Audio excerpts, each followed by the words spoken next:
Everybody, that's right. It's that time of the week again, where we come to you with the Pro Wrestling Power Podcast review, Simply Smackdown. Yeah, this is going to be interesting. It's going to divide a lot of people. There's going to be some crazy conversation about this one. The show starts with Elias being hit by a car and an insinuation that it's a DUI hit and run by Jeff Hardy. I'm hoping that Jeff Hardy agreed to this. I don't even know why anybody would suggest this with his history. How many times in real life he's been arrested for the similar kinds of things and the struggles he's had in his life. But who am I to sit here and, complain about it or be too angry or too frustrated if he actually agreed to do it? So, I can see both sides of the coin. I thought it was weird. I didn't see any real need for it, but hey, if he agreed to it and it tells a good story later, then I guess I can't be too mad about it. Then we get a promo where they're talking about what we're going to do since we can't get Sheamus versus Jeff Hardy. So it sets up a big battle royal between Grand Metalik, Shinsuke Nakamura, Baron Corbin, Gulak, who recently resigned, Jey Uso, Cesaro,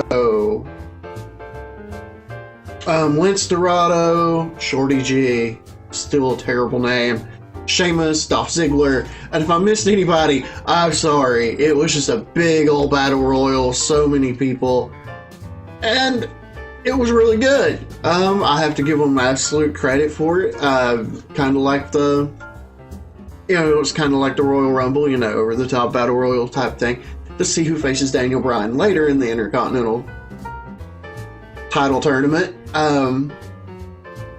And it was just really, really good. There's a lot of really good spots. Jey Uso got some shine. He lasted for quite a while. Actually, him and Sheamus were the last two. And then Shorty G got a lot of really good spots. It's something that was booked really, really well. It was entertaining. There were some shenanigans, of course. Cesaro and Nakamura being the heels that they are. Baron Corbin looked strong early. It was a lot of craziness, a lot of fun spots. It was actually really good. It was really entertaining. Sheamus wins. He's going to go on to face Daniel Bryan later. That's the main event. And that's a match that we saw 18 seconds of at WrestleMania once, but it's one that I actually really want to see. Two of my favorite performers. We got Sonya Deville.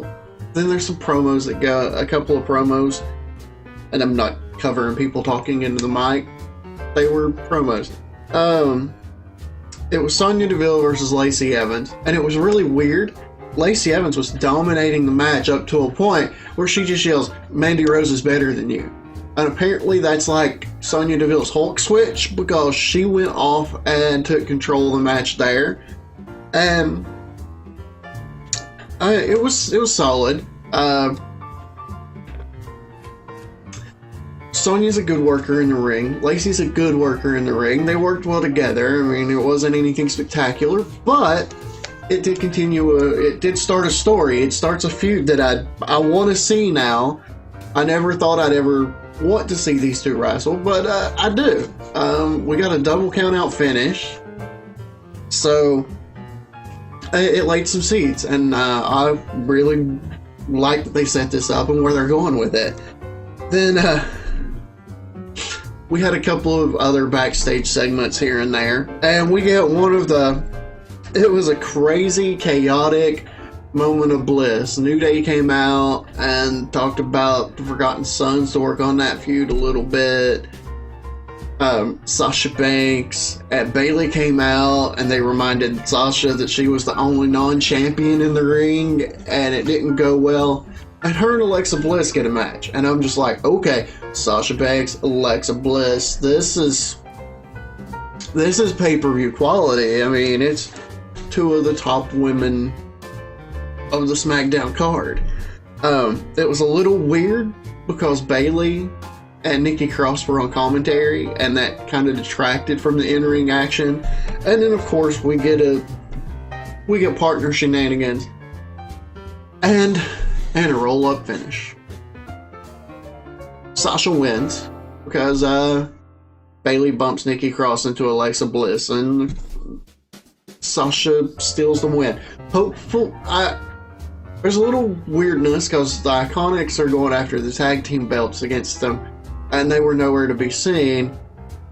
And I get we need to advance the Bayley Sasha storyline, but why are we including other women that aren't part of it?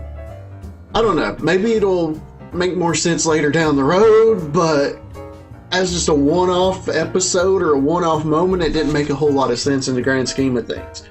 And then, look, we get Cesaro and Shorty G in a match. And this is must-watch TV. I mean, Cesaro can work with anybody. Shorty's one of the best in-ring workers in the business as well.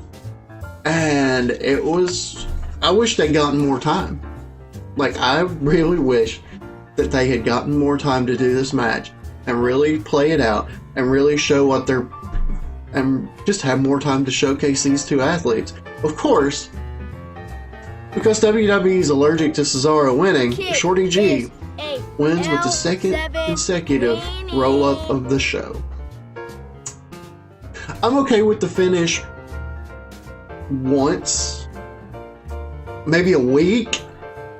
But this whole multiple roll-ups, even back-to-back on a show, because it's a way, you can sneak a win and it supposedly keeps somebody strong. I mean, Cesaro's apparently allergic to winning, so who cares how he loses, apparently.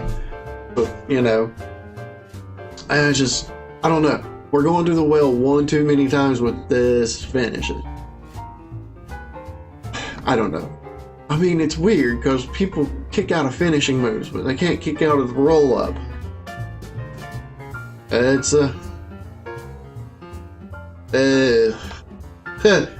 I'm sure I'm not the only one frustrated by it. Let's just say that much. And then we get some Mandy Rose, Otis vignette. There's a lot of weirdness. Just watch it. It was strangely funny. There was a lot of innuendo. A whole lot of just watch it. You'll be entertained by it. I was laughing. Yeah, I was laughing. There were some moments in it where it was like, okay, they did what? It's kind of Mandy Rose stuff, fantasizing about Otis. It's weird, but it's hilarious. I saw the setup for it and I was like, okay, I'm not sure about this, but it won me over because I laughed. I mean, sports entertainment, right? Then Kurt Angle introduces Matt Riddle. This gives him some gravitas, and explains why Kurt Angle was on NXT Wednesday night a little better. And they say he's, the next big thing.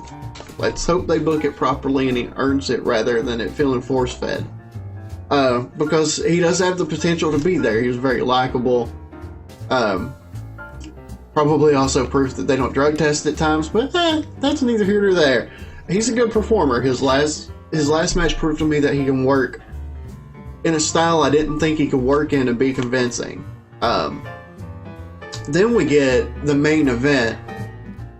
Daniel Bryan versus Sheamus. Like I said, we've seen this one before, but they're two of the best performers in the WWE right now. Like, if I were to randomly put 10 people in a hat to be the main event match at WrestleMania, they would be two names that I would put in the hat as, top guys that WWE has.